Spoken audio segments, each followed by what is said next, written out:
Buenos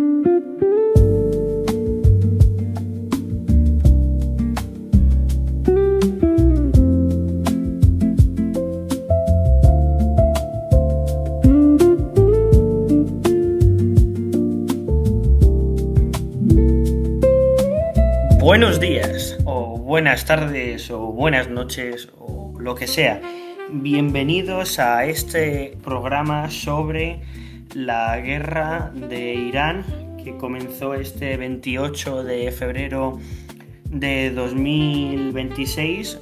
¿Qué tal? Saludos, Morfeo. Encantado de hablar contigo. Y el título de este programa es Los persas juegan al ajedrez y Trump juega al póker, título que más adelante Sebastián nos va a explicar qué significa. Pero antes de hablar de estrategia, digamos, antes de nada vamos a hablar un poco sobre cómo nos está afectando la guerra y cuáles son los elementos, las materias clave que se están jugando en este conflicto y en este tema. Pues bien, yendo hacia el tema en concreto que has propuesto, voy a hacer un repaso inicial general de los problemas que nos van a afectar directamente, que es esto pseudo bloqueo o bloqueo de Schrödinger del estrecho de Hormuz y cómo nos afecta a nosotros y a la economía global. El principio es muy claro. Lo primero que vamos a empezar a carecer va a ser de petróleo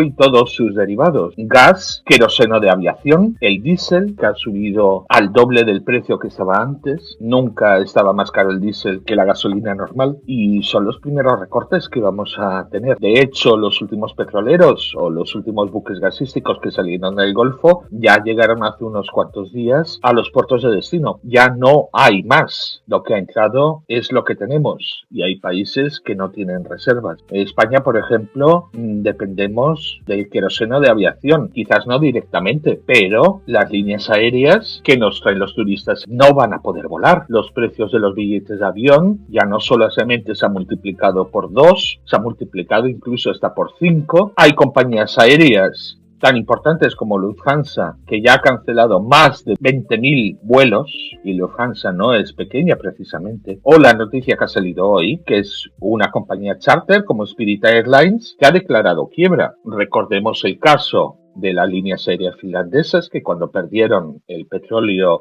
económico que les llegaba de Rusia, básicamente fueron a la quiebra. Eso ya sin tocar lo del Golfo. El diésel es lo que empleamos para los transportes, todos los camiones, ferrocarriles, buques.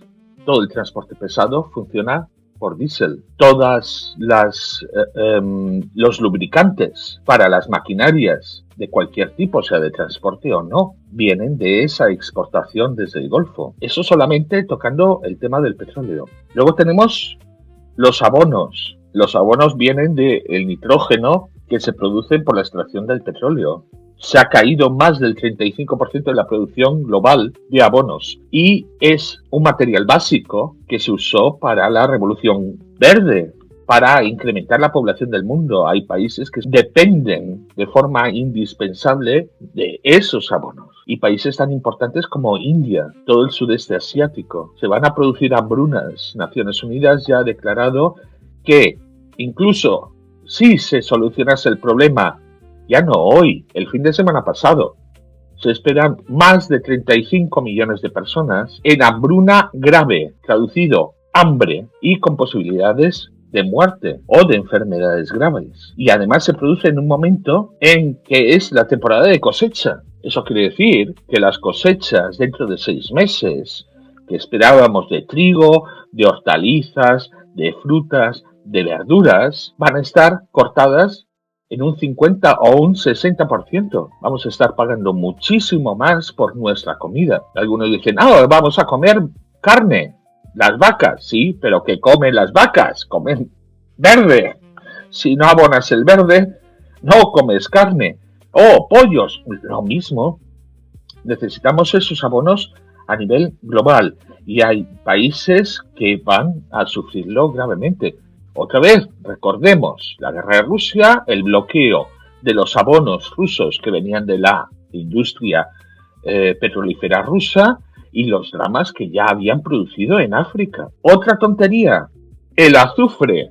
Dices, azufre, bueno, ¿y yo para qué necesito azufre? No voy a invocar al diablo ni nada por el estilo.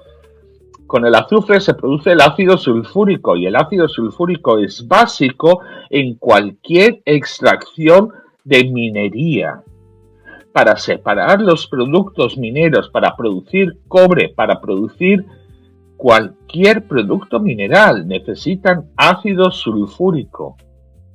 Muchas industrias químicas necesitan ácido sulfúrico para sus bases. Aluminio. Dices, ya, aluminio, sí, la lata de cerveza, en vez de una lata de cerveza me pido el botellín, oye, que me queda como muy bien.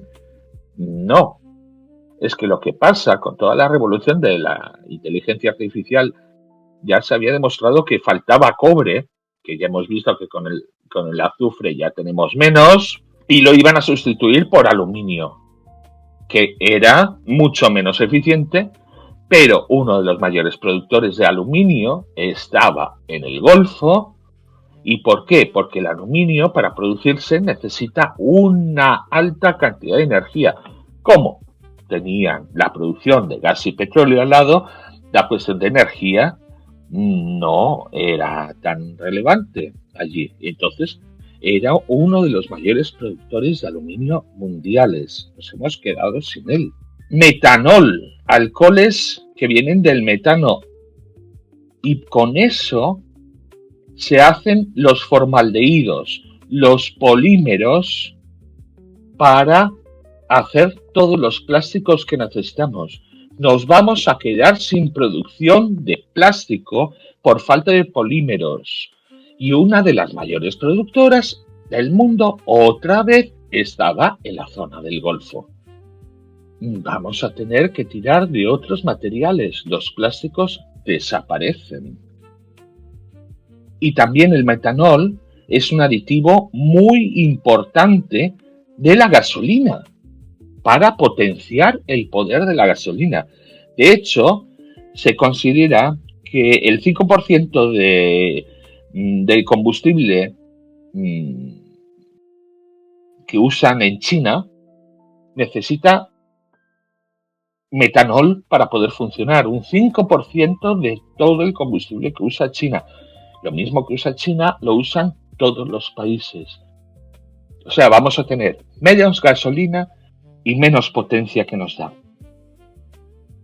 Siguiendo con la estela de la inteligencia artificial, la revolución electrónica, todo este futuro brillante y maravilloso que nos estaban vendiendo estas grandes compañías americanas, el helio. Vaya tontería, el helio. ¿Y para qué sirve? Algunos, yo he visto los tanques de helio que los vendían porque rellenaban estos famosos globitos negros y montaban fiestas con ellos. Pero no, es que el helio es un gas inerte que es básico para la producción de microchips. Sin helio no hay producción de microchips. Otra vez estamos atacando el futuro desarrollo de inteligencia artificial, desarrollos informáticos que teníamos en el futuro. Uno de los pocos países que es independiente, porque ya lo vio venir y se prepararon para ello, es China. China produce artificialmente helio, pero no hay otros países que produzcan helio en esas cantidades. No hay helio suficiente.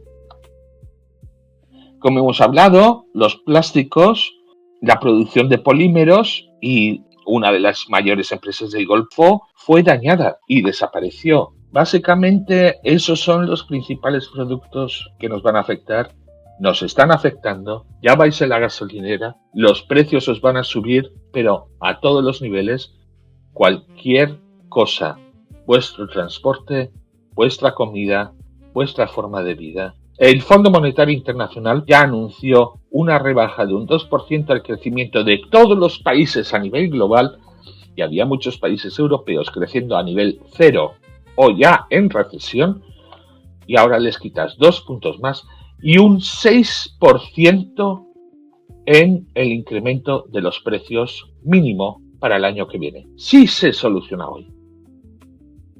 El problema no solo es que abran mañana el Golfo de Hormuz o que se pueda pasar pagando una cuota, es que las instalaciones y los pozos y las fuentes de todos estos materiales van a necesitar entre 6 meses y 2 años para alcanzar la producción previa.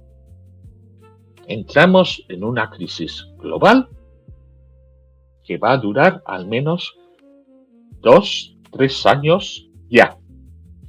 Y por eso decíamos, los persas juegan al ajedrez.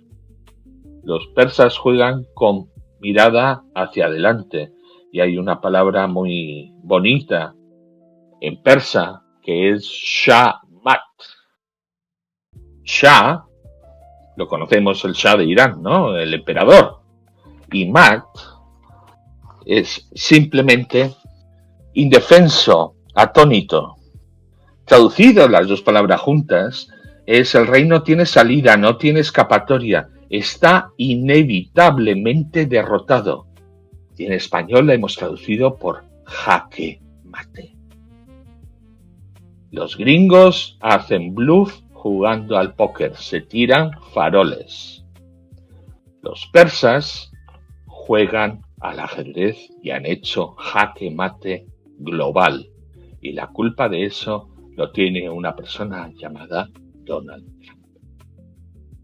Vale, pues ¿podrías explicar un poco más a profundidad este tema de estas estrategias y claro, también en relación a lo que decías de estos problemas, de estas consecuencias de la guerra, ¿cuál es la estrategia que hay detrás de llegar a este resultado? Porque siendo este problema así, claro que tiene que ser o que el plan les ha salido muy mal y aún así han seguido en él, o que fuera lo que querían desde un inicio. ¿Qué está pasando aquí estratégicamente por parte de ambos bandos?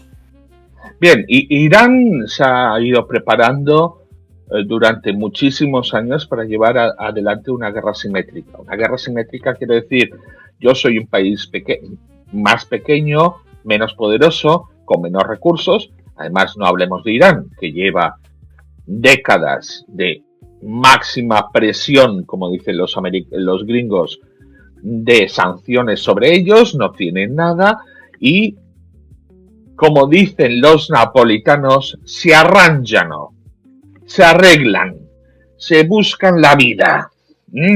Y entonces se inventaron este famoso Shahed, estos drones súper económicos, se arreglan la marina toda basada en una flota mosquito de pequeñas barcas.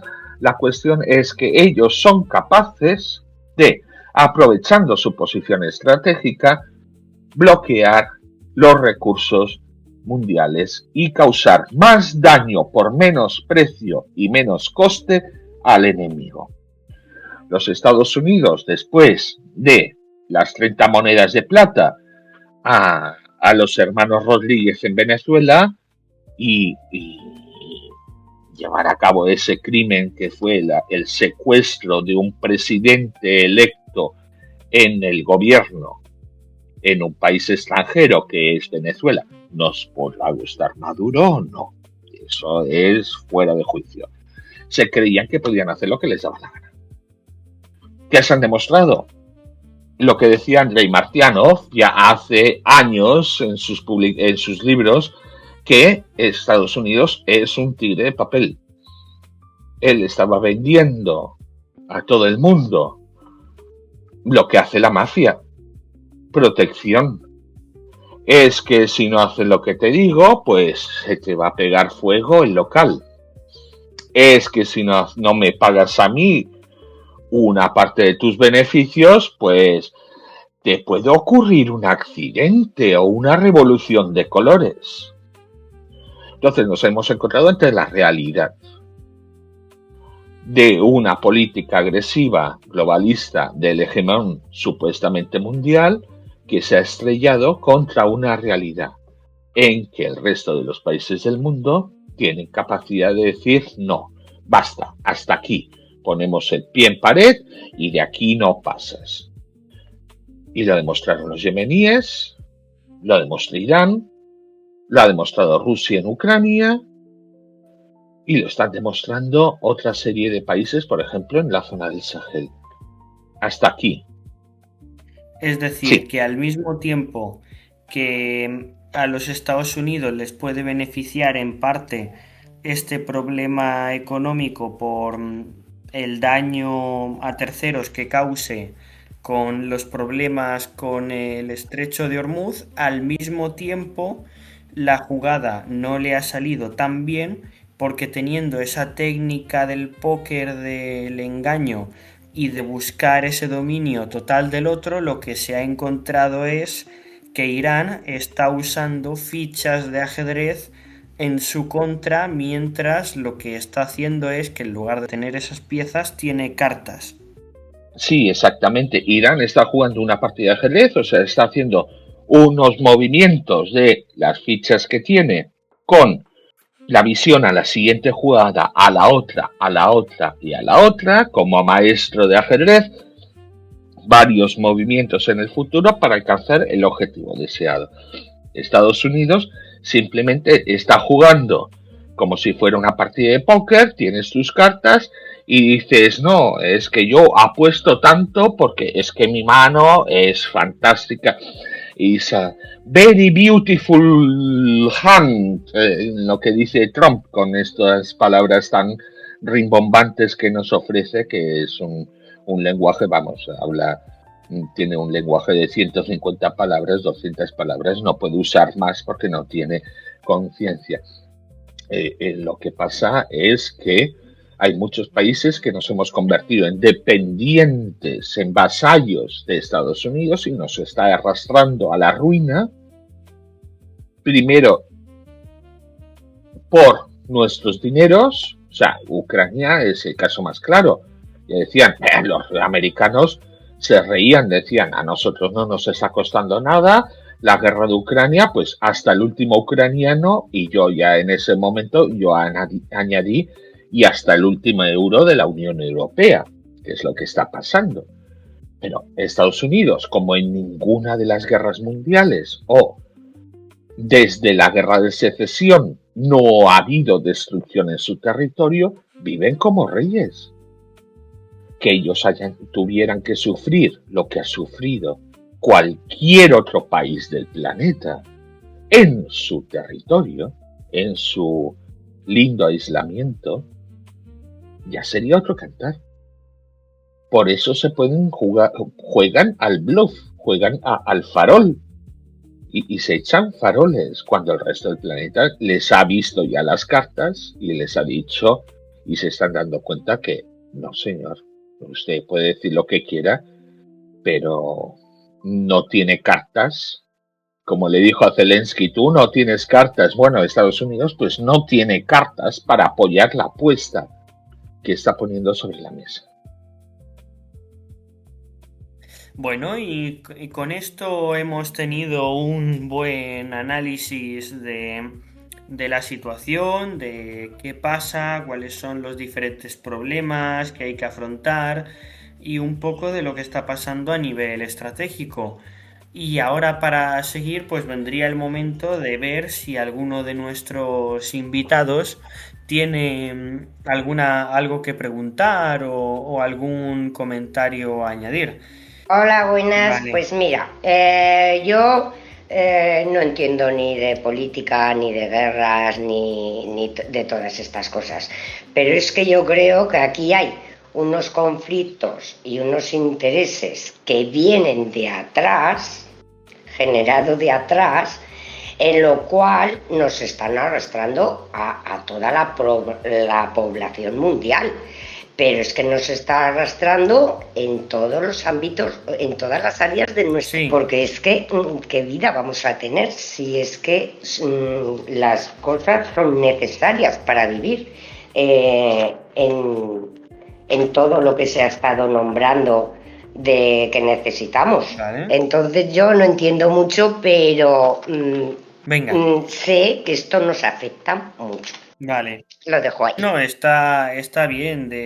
Es algo que realmente se ve.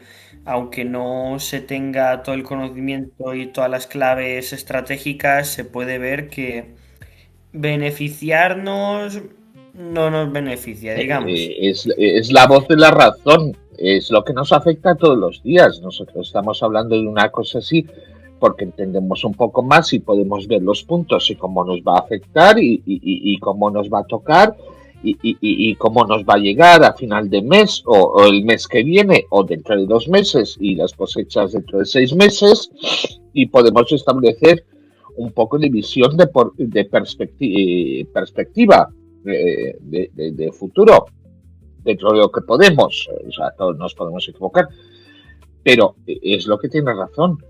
Es que lo que ha pasado es que nuestros gobiernos, no solamente el español, pero todos los gobiernos en general, hemos cedido parte de nuestra soberanía a un hegemón global, pensando de que nos iba a repercutir ciertos beneficios y podíamos mantener un estatus que se ha demostrado ficticio, se ha demostrado falso y que los gobiernos y los dirigentes que tenemos actualmente lo único que vemos que han sido puestos para ese trabajo, no para otro, para mantenernos en esa nube, digamos, en ese bienestar genérico que está fallando y nos vamos a ver abocados a tener que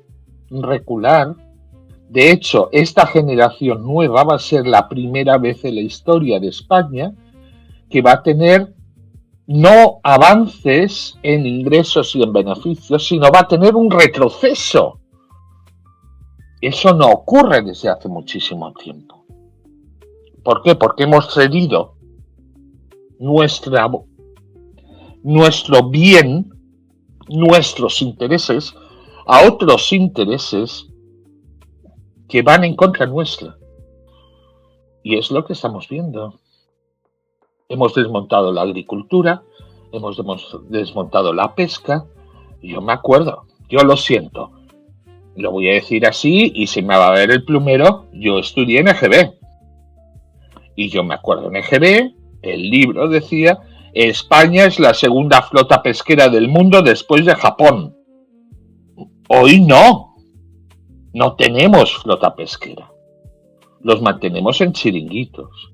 La agricultura española la estamos desmontando a base de importar productos de cierto país norteafricano que los están regando con, no quiero decir que no pasan los niveles fitosanitarios a costa de nuestros agricultores. Y estamos importando grano envenenado desde Ucrania a costa de nuestras producciones cerealísticas, hundiendo a toda la economía propia de este país. Yo no estoy llamando a una autarquía. O sea, una autarquía quiere decir mantener toda la producción dentro del mismo país. No, estamos hablando de un mundo globalizado, que hay que tener relaciones, pero hay que tener los mínimos asegurados. Luego podríamos hablar otro día sobre la teoría de Orlov, las bases principales: casa, comida, combustible, seguridad. Yo le he añadido educación y sanidad, que serían los principios básicos para mantener una sociedad. Pero eso aparte, pero nos lo están quitando. O sea, no hay casa, no hay comida y agua también. El agua no la contábamos porque yo en mi época el agua era un bien común y todos bebíamos agua potable del grifo. Hoy, Dios me libre, en ciertas partes de España intentar beber agua del grifo, es que sales vomitando. Combustible es estar calentito en invierno y fresquito en verano y tener para poder ir a trabajar, gasolina en tu coche o transporte público, o vamos, esas cosas. Y seguridad, todos iguales, estar seguros, poder salir, esto de salir por las noches y demás. Educación generalizada, buena calidad, alto nivel para todos, y sanidad igual. Por ejemplo, en sanidad, una cosa que hemos hablado del helio antes, que no he nombrado, pero el helio es básico para los TACs, para las tomografías. Cuando te vas a hacer una prueba de un TAC en un hospital, esa maquinita necesita helio para funcionar, necesita un gas inerte para poder sacar los resultados. Sin helio no te van a hacer un TAC, y eso es básico para cánceres, eso es básico para enfermedades mentales, para tumores, para 1000 cosas. Las colas para los TACs si ya eran largas, ahora van a ser kilométricas. O sea, con la pregunta básica que he hecho, no es tan fuera de sitio, es que tiene muchísimas repercusiones y es lo básico de nuestra vida diaria. Con esto vamos a finalizar este programa, así que muchas gracias a todos. Animamos a suscribiros y compartir si os ha gustado y os interesa que se difundan esta clase de reflexiones. Más adelante hablaremos con más profundidad y detalle sobre todos estos temas tan importantes. Y bueno, muchos ánimos en esta reflexión.